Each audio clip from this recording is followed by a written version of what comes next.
But since an okra is artificial, so are tomatoes and cucumbers and broccoli. What I'm going to do, knowing that they have the ability to absorb water, to digest water, then I'm going to boil the natural plants, which are electrical, and feed them that and electrify that plant. So what are natural plants? What are natural vegetables? All natural vegetables are those that you find in the forest. I know some from Africa: the cancansa, the marula, the judia, the popa, the sia. In Honduras, I know the guaco, the contribo, the hombre grande, the sarsaparilla, and many more. So I know plants from all over the world because I travel. So what I'm going to do is boil them, remove the energy, which is electrical, and feed that to your natural plants, because they do have the ability to suck up moisture, and there you electrify the plant. I've done it already. Say electrical, how does that come in with our understanding? Are we electrical people? If I want to change, and many people out here want to change how they're living against nature and become in balance with nature, what would we do? Electric food. You ask if we are electrical. If we were not electrical, if we weren't electrical, we would not be able to move. Just by the movement of our heart, the palpitation of the heart, which is 6,000 pounds per square inch pressure, is pushing against. What moves the heart? There could be no movement unless that movement is electrical. So the food should be electrical, which is nutrition. Food we all eat. You know what is food? McDonald's, some Cheerios, that's food. And some rice and beans, that's food. But nutrition is electrical, and there's a difference. So what is a whole food? What would you say a food that includes all the minerals that we need in one? Everything that is natural. Something. Okay, right now, we eat quinoa as a grain, teff as a grain, amaranth as a grain, also the other one, which is the spelt, as a grain. These are grains. The African have a grain that is natural, and a very good one. The Dogons used to eat it. A Frenchman wrote about it. Fonio. Fonio is good. Fonio is natural, non-starch. What does fonio look like? Fonio is a small little grain that looks like quinoa. We had some with the president of Guinea. Is it white? Is it white? The secretary to the president, I mean. It's white, the grain? It's white. Okay. And it's very good. So now, that's the grain, because we like grains, right? We like to feel full. And then the vegetables. And the vegetable now, you could eat any of the leafy green vegetables. They aren't going to nourish you. The only one going to nourish you that is green is lamb's quarters and dandelion. The Texas mustard and the colored greens and all that stuff doesn't have any nourishment because they were all made. Now, you could eat them. They would not offer as much injury to you as would do garlic or anything like potatoes, which is starch. In the meat part, you could select from the mushrooms. You could eat portobello mushrooms. You could also eat the oyster mushrooms. And you could eat the cho-cho as meat. But excuse me, don't they say mushrooms is a fungus? Well, that's what they say. A fungus is something that eats away on you and on things. Mushroom does not eat away on anything. Mushrooms are the product of the mycelium network.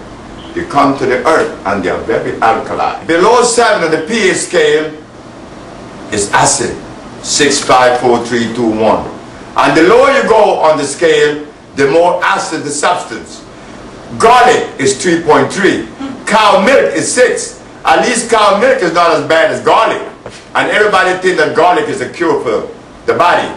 Now, if you go above 7, 8, 9, 10 to 14, that's alkali. Okay. Now we are talking about... What things are we talking about when we say alkali? Alkali means electric food. Anything that is alkali is non-starch. It's electrical.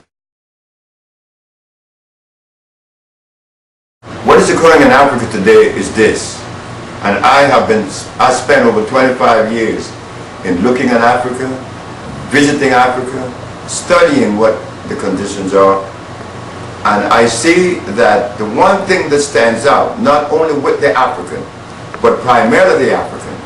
The African doesn't know the food of his fathers.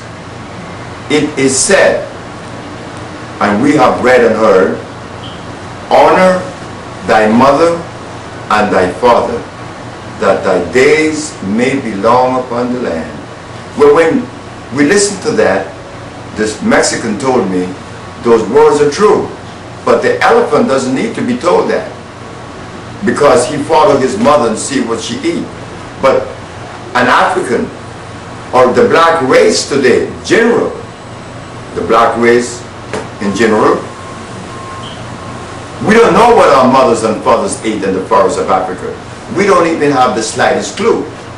But what I did know, and what I know now, is that the African didn't eat rice, they didn't eat beans, they didn't eat any yams or cassava. These things were not consumed by the African. They didn't have hogs, they didn't have chickens, they didn't have goats, lambs, or cows. The food that we find the African eating today, not only it is deteriorating his body to a very accelerated rate, but his brain power is completely gone. So, why? Because the food that the Africans are eating today, opposed to the food that he was eating hundreds of years ago, the difference is the food of 500 years prior were all alkaline. It was the food that God made.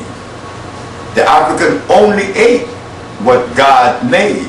But when the religions came to Africa, such as the Muslims and the Christians, they brought their goods. But their goods was blood and starch.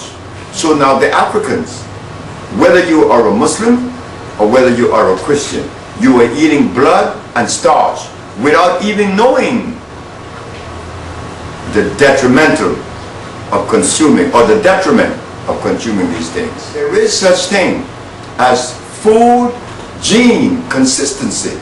But the black man of America doesn't know these things, nor the black man of the world. So when I presented my argument that whatever we're being fed through the American Medical Association or any other association is directly in opposition to our cellular predisposition. The FDA cannot, under any circumstances, be the director or the controller of the diet of black people, because the FDA has no idea as to the food that is consistent with us. That was the question that brought the court to my attention. When the FDA made the statement that I should not sell my products, the judge asked me, what is your response? I said, well, the FDA is 100% right, providing they know the food that is consistent with our cellular predisposition. The judge said, what is that? I said, for break it down, it means this. When you remove the black man from Africa, did you bring his food with him? They said, no. I said, thank you very much. Meaning that the white race is in direct violation of the genetic structure of the black race. Yet we believe that by reading 1,000,000 books and having 1,000 degrees, that everything is A-okay.